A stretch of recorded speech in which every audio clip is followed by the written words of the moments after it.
आज का पहला पाठ प्रवक्ता ग्रंथ अध्याय 15 पद संख्याएं 15 से 20।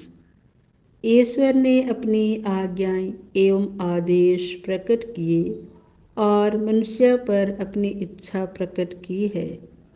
यदि तुम चाहते हो तो आज्ञाओं का पालन कर सकते हो।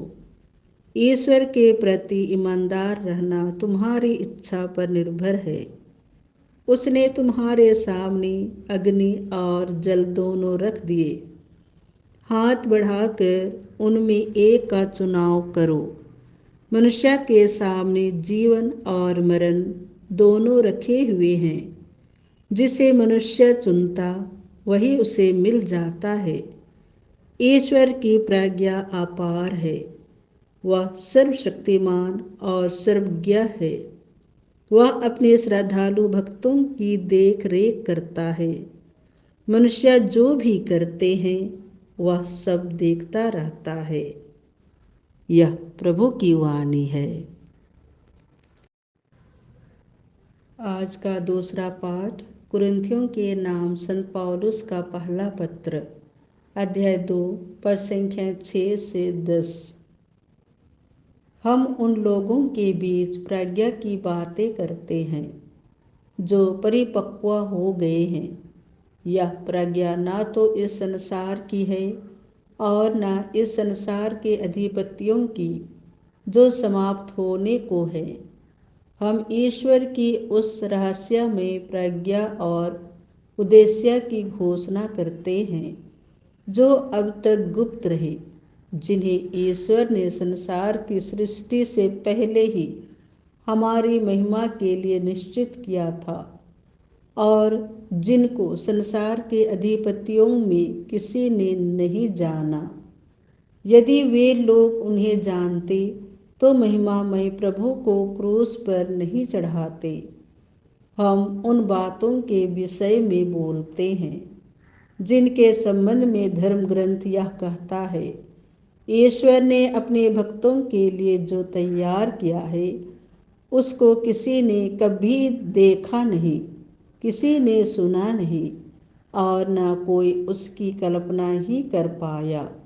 ईश्वर ने अपनी आत्मा द्वारा हम पर वही प्रकट किया है, क्योंकि आत्मा सब कुछ की ईश्वर के रहस्य की भी थाह लेता है। यह प्रभु की वाणी है। संत मत्ती के अनुसार पवित्र सुसमाचार अध्याय 5 पद संख्या 17 से 37। ईसा ने अपने शिष्यों से कहा, यह ना समझो कि मैं संहिता अथवा नबियों के लेखों को रद्द करने आया हूँ। उन्हें रद्द करने नहीं बल्कि पूरा करने आया हूँ। मैं तुम लोगों से यह कहता हूँ, आकाश और पृथ्वी भले ही टल जाए किंतु संहिता की एकमात्र अथवा एक बिंदु भी पूरा हुए बिना नहीं टलेगा। इसलिए जो उन छोटी सी छोटी आज्ञाओं में एक को भी भंग करता और दूसरों को ऐसा करना सिखाता है वह स्वर्ग राज्य में छोटा समझा जाएगा। जो उनका पालन करता और उन्हें सिखाता है वह स्वर्ग राज्य में बड़ा समझा जाएगा। मैं तुम लोगों से कहता हूँ, यदि तुम्हारी धार्मिकता शास्त्रियों और फरीसियों की धार्मिकता से गहरी नहीं हुई तो तुम स्वर्ग राज्य में प्रवेश नहीं करोगे। तुम लोगों ने सुना है कि पूर्वजों से कहा गया है, हत्या मत करो।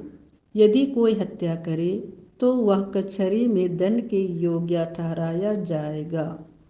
परंतु मैं तुमसे यह कहता हूँ, जो अपने भाई पर क्रोध करता है वह कचहरी में दंड के योग्य ठहराया जाएगा। यदि वह अपने भाई से कहे, रे मूर्ख, तो वह महासभा में दंड के योग्य ठहराया जाएगा। और यदि वह कहे, रे नास्तिक, तो वह नरक की आग के योग्य ठहराया जाएगा। जब तुम वेदी पर अपनी भेंट चढ़ा रहे हो और तुम्हें वहाँ याद आए कि मेरे भाई को मुझसे कोई शिकायत है, तो अपनी भेंट वहीं वेदी के सामने छोड़कर पहले अपने भाई से मेल करने जाओ और तब आकर अपनी भेंट चढ़ाओ। कचहरी जाते समय रास्ते में ही अपनी मुद्दाई से समझौता कर लो। कहीं ऐसा ना हो कि वह तुम्हें न्यायकर्ता के हवाले कर दे, न्यायकर्ता तुम्हें प्यादे के हवाले कर दे और प्यादा तुम्हें बंदीगृह में डाल दे। मैं तुमसे यह कहता हूँ, जब तक कौड़ी कौड़ी ना चुका दोगे तब तक वहाँ से नहीं निकल पाओगे। तुम लोगों ने सुना है कि कहा गया है, व्यभिचार मत करो। परंतु मैं तुमसे कहता हूँ, जो बुरी इच्छा से किसी स्त्री पर दृष्टि डालता है वह अपने मन में उसके साथ व्यभिचार कर चुका है। यदि तुम्हारी दाहिनी आंख तुम्हारे लिए पाप का कारण बनती है तो उसे निकाल कर फेंक दो। अच्छा यही है कि तुम्हारे अंगों में से एक नष्ट हो जाए, किंतु तुम्हारा सारा शरीर नरक में ना डाला जाए। और यदि तुम्हारा दाहिना हाथ तुम्हारे लिए पाप का कारण बनता है तो उसे काट कर फेंक दो।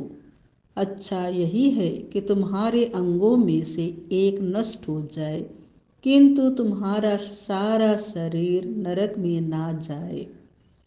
यह भी कहा गया है, जो अपनी स्त्री का परित्याग करता है वह उसे त्याग पत्र दे। परंतु मैं तुमसे कहता हूँ, व्यभिचार को छोड़ किसी अन्य कारण से जो अपनी पत्नी को परित्याग करता है वह उससे व्यभिचार कराता है, और जो परित्यागता से विवाह करता है वह व्यभिचार करता है। तुम लोगों ने यह भी सुना है कि पूर्वजों से कहा गया है, झूठी शपथ मत खाओ। प्रभु के सामने खाई हुई शपथ पूरा करो।